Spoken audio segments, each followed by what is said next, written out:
দর্শক, আপনারা জানেন উপজেলা নির্বাচন আসন্ন। আমরা উপজেলা নির্বাচনের খবর আপনাদেরকে এর আগেও জানিয়েছি। এখন নড়াইলের খবর আমরা জানবো। সাইফুল ইসলাম তুহিন আমার সঙ্গে যুক্ত হয়েছেন। তুহিন, কি অবস্থা দেখছেন?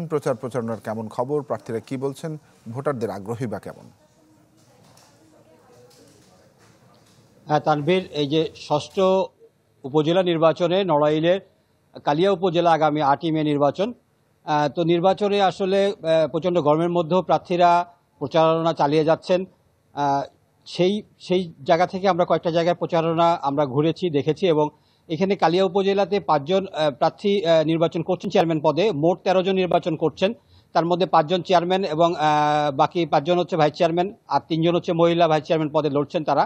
তো চেয়ারম্যান 5 জনই মোটামুটি এই এলাকার মানে হেভি ওয়েট, কারণ উপজেলা আওয়ামী লীগের সভাপতি নির্বাচন করছেন, উপজেলা আওয়ামী লীগের সেক্রেটারি নির্বাচন করছেন, জয়েন্ট সেক্রেটারি নির্বাচন করছেন এবং আওয়ামী লীগের নেতারাই নির্বাচন করছেন মূলত।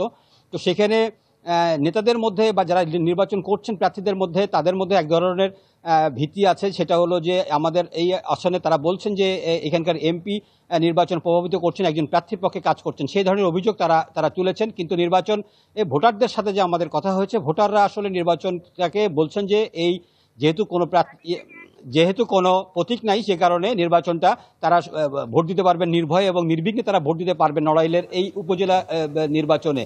তো এই ছিল আসলে সর্বশেষ অবস্থা। তানভীর। জি তুহিন, আপনাকে ধন্যবাদ আমাদের সঙ্গে যুক্ত হওয়ার জন্য। সাইফুল ইসলাম তুহিন জানাচ্ছিলেন নড়াইল থেকে।